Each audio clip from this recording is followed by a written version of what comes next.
तुम्हाला विश्वास नाही बसणार, पण ह्या 4 फ्लेवरच्या लस्सी मी अगदी 10 मिनिटामध्ये घरी बनवल्या. बनवायला अतिशय सोप्या आहेत. घरचे सगळे खुश होतात. ज्याला जे फ्लेवर हवं ते फ्लेवर आपण बनवू शकतो. कसं बनवायचं ते सांगते. इथे मी साधारण 1 लिटर दही घेतलेलं आहे. दही छान फेटून घ्यायचं. मी इथे मिक्सरनी फेटून घेतेय. तुम्ही रवीने जरी फेटून घेतलत तरी चालू शकतं. दह्यामध्ये जेवढं दही आहे त्याच्या अर्धी आपल्याला साखर घालायची आहे. म्हणजे समजा जर का 2 वाट्या दही असेल तर 1 वाटी पिठी साखर घालायची. अशा पद्धतीने प्रमाण ठेवायचं आणि हे छान मिक्स करून घ्यायचं. आता पिठी साखर मिक्स झाली ना, की मग ह्याच्यामध्ये वेलदोड्याची पूड घालून घ्यायची.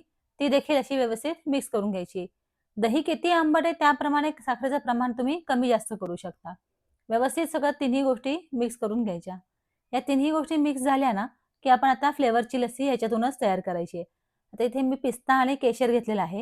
हे एक 10 मिनिटं मी भिजवून ठेवलं होतं आधीच. दुधामध्ये भिजवून ठेवलंय हे. तर आता हे जे मिश्रण आहे ना, हे फक्त मिक्सरमध्ये आपल्याला एवढंच काढून घ्यायचंय मिश्रण. म्हणजे ह्याचे आपल्याला केसर पिस्ता लस्सी तयार करता येईल. आता हे मी मिक्सरमधून काढून घेतेय. याला आर्टिफिशियल कलर घालण्याची गरज पडत नाही. केशर आणि पिस्त्यामुळे कलर एवढा सुंदर येतो, अगदी हळदी कलर येतो, इतका छान कलर तयार होतो. हे बघा तुम्हाला दाखवते मी. किती सुंदर असा कलर आलाय बघा आणि केशर ह्याच्यामध्ये असल्यामुळे आणि ते बारीक झाल्यामुळे आहे ना, त्याचा वासही खूप सुंदर येतो ह्या लस्सीला. तर आता ह्याच्यामध्ये आपण तयार केलेलं बॅटर घालायचं. हातानेच हलवून घ्यायचं, परत मिक्सरला नाही लावायचं. असं हातानेच व्यवस्थित हलवून घ्यायचं. इथे आपली केशर पिस्ता लस्सी तयार होते. खूप सुंदर लागते. हा फ्लेवर तर माझ्या सगळ्यात जास्त आवडीचा फ्लेवर आहे. खूप सुंदर लागते. जरा व्यवस्थित हलवून घ्यायचं. हे बघा, मस्त अशी केशर पिस्ता लस्सी तयार झाली. आता ग्लासमध्ये ही लस्सी काढून घ्यायची आणि गार्निशिंगसाठी काय करायचं, वरून पिस्त्याचे बारीक-बारीक तुकडे आणि अ, थोडंसं केशर असं लावायचं. म्हणजे एकदम रिच लूक येतो. दिसायला म्हणजे बघता क्षणी कधी पितोय असं होतं. इतकी सुंदर ही लस्सी तयार होते. तर आता इथे मी केशर घालतीये आणि थोडंसं पिस्ता. हे बघा, तुम्ही बघू शकता किती सुंदर असं ह्याचं लूक आलेलं आहे. म्हणजे बघता क्षणी लहान मुलं सुद्धा सहज पिऊन घेतील एवढी सुंदर अशी ही लस्सी तयार होते. आता केशर पिस्ता लस्सी तयार झाल्यानंतर आपण मँगो लस्सी तयार करूयात. तर त्या मँगो लस्सीला काय करायचं, इथे आंबा घ्यायचा आहे. आंबा मी कापून घेतलाय. त्याच्या बारीक-बारीक फोडी करून घ्यायच्या आणि इथे काय करायचं, आंबा कापून त्याच्या फोडी तयार करतानाच आहे ना, एकदम एक 7-8 बारीक फोडी बाजूला काढून ठेवायच्या. कारण की आपल्याला वरती गार्निशिंगसाठी हे खूप छान दिसतं. त्यामुळे 7-8 फोडी बाजूला काढून बाकीच्या सगळ्या ज्या आंब्याच्या फोडी आहेत ना, त्या मिक्सरमध्ये घालायच्या. मिक्सरमध्ये घातल्यानंतर ह्याच्यावरून आपण जे लस्सीचं बॅटर तयार केलंय ते घालून घ्यायचं आणि मग हे मिक्सरमध्ये आंब्याच्या बरोबरच फिरवून घ्यायचं. मँगो लस्सी आपली तयार होते. लस्सी बनवायला फार वेळ लागत नाही. एकदा बॅटर तयार करून घेतलं ना, की लस्सी लगेचच आपण फ्लेवर लस्सी बनवू शकतो. खूप सोपं आहे बनवायला. म्हणजे मुलांना जर का वेगवेगळं काही हवं असेल ना, तर तुम्ही असं वेगवेगळ्या फ्लेवरची लस्सी देऊ शकता. आता ही मँगो लस्सी आपली तयार झाली आहे. ही ग्लासमध्ये काढायची आणि जे 7-8 तुकडे आंब्याचे बाजूला काढून ठेवलेत ना, ते वरून ठेवायचे गार्निशिंगसाठी. खूप दिसायला सुंदर दिसते आणि बघता क्षणी प्यावीशी वाटते. ही लस्सी सुद्धा खूप छान लागते. इथे आपली मँगो लस्सी तयार झाली.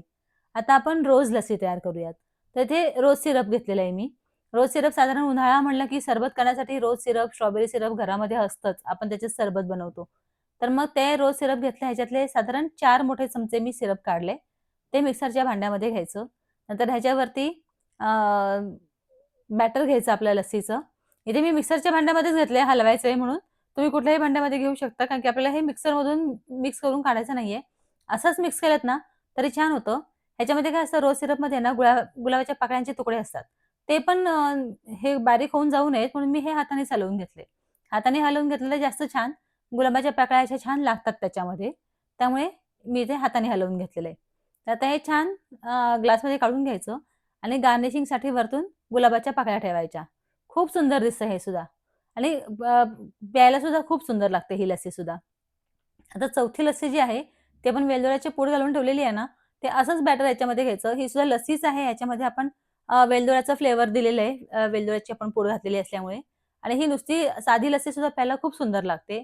आता ह्याच्यावरती काय करायचं थोडंसं पिस्त्याचे तुकडे घालून घ्यायचे गार्निशिंगसाठी आणि छान दिसावं म्हणून ह्याच्यावरती एक पुदिन्याचं पान ठेवून घेतलेलं आहे. खूप सुंदर ही लस्सी सुद्धा लागते. म्हणजे समजा जर तुम्हाला कुठल्या फ्लेवरची लस्सी नको असेल, तर तुम्ही अशी साधी लस्सी सुद्धा बनवून पिऊ शकता. आपली 4ही फ्लेवरची लस्सी तयार झालेली आहे. तुम्हीही एकदा ह्या 4 फ्लेवरची लस्सी नक्की तयार करून बघा. तुम्हाला रेसिपी कशी वाटली मला कमेंट बॉक्समध्ये नक्की सांगा आणि चॅनलला लाईक, शेअर आणि सबस्क्राईब करायला विसरू नका.